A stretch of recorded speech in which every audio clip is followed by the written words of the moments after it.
everybody. Huge congratulations to all the great attorneys and the presenters as well. I want to talk to you about the trial entitled Perez versus Chowdhury in the Valley CVS, cardiovascular surgery. In this case, it's a case that all of us who have a lot of trial experience would have obviously immediately said no to. When they came in the door, the first thing they said is, we have a medical malpractice case. All of us know since 1974 we have to say no to that. It's a 250 cap. I, trying to be a tough guy, say I don't take medical malpractice cases because my wife is an OBGYN, and if you've ever been married, you know there's enough fights with your spouse without picking them. So, but the real reason I don't take med mal is because it just is so unfair. It's so corrupt. So this case is a med mal case. Secondly, it's in Fresno. And Fresno is a very, very difficult, sounds like a proud bulldog is Spanish here. So it's in Fresno, which makes it nearly impossible as well. Thirdly, the plaintiff was 76 years old, and his wife with the consortium claim was 87. So he had married a cougar. So you've got two very old people.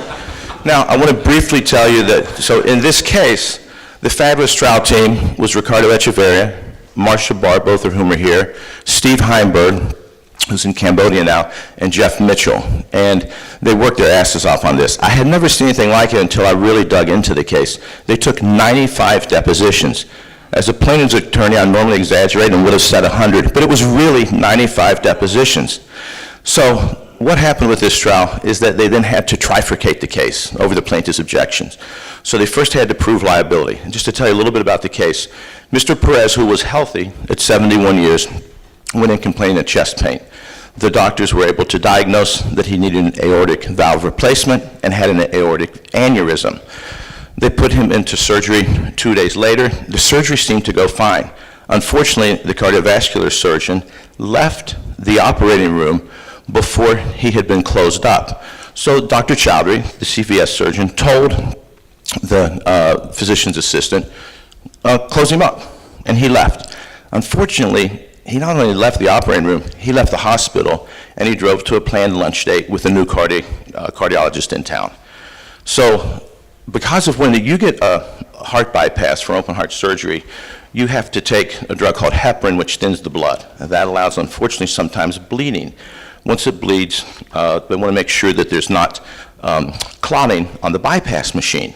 So that's what happened. Unfortunately, he started bleeding. The PA reached out to the CVS surgeon. He said, I'll take a DIC panel, take care of it, and he kept going to his meeting. Finally, after back and forth calls, the poor guy coded, still on the operating table. So the doctor then rushed back from his lunch meeting 30 minutes later. By the time he got there, unfortunately, oxygen had failed to get to his brain. He was brain injured, although the CVS surgeon did quickly get him on the bypass and make his heart healthy. He's going to live for 8 more years. So that's the trial that Ricardo and their team took to trial. And they did an amazing job because, of course, this person was kind of a god in the Central Valley. He did, believe it or not, 749 surgeries in just 2 years. That's more than 1 heart surgery per day, every single day of the year. He was overworked and spread too thin. He claimed in the litigation he wasn't the attending physician, it was really the assistant, even though he was the lead surgeon for all 13 hours, both before and after. Ricardo's cross-examination was amazing of him. Then another situation that he said was, when you're a CVS surgeon, you cannot leave until the patient is stable. He wasn't stable. He was still in the operating room being closed up. So he made and there was no backup cardiovascular surgeon there. So somehow this trial team was able to take this on a med mal case and amazingly not only win liability, but then when it went to the second phase, which was damages for a 76 and 87-year-old, the unprecedented number of $56 million, $25 million for loss of consortium by the 87-year-old plaintiff, $25 million by poor Mr. Perez, the 76-year-old, who's just a vegetable, and $6 million for a life care plan to live 8 more years. Then the jury found malice, oppression, and fraud. Then they came back. I didn't even know that in med mal you could get punies, but what I learned from studying this case was that if you put patients at an unknown risk, if your tort could be deemed intentional, then you're not protected by MICRA. And Steve Heimberg and Marsha Barr, 2 years prior to trial, had brought a motion for punitive damages that the judge granted, indicating they could seek punities against the doctor and the hospital for their unsafe and terrible behavior.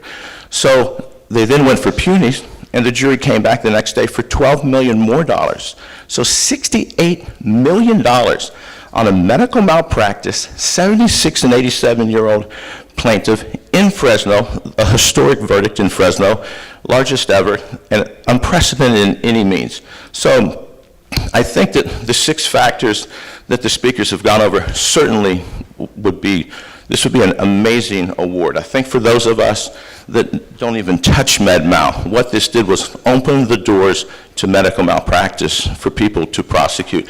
It also, I think, let people know you can get punities on the award. And then this allowed Ricardo and his trial team to settle 4 other med-mal cases against Dr. Chaudhry, well in excess of the MICRA cap, although it's confidential, we're not allowed to say that amount. But the result, what was done, the work, I love so many of the attorneys that are nominated. Their work is amazing.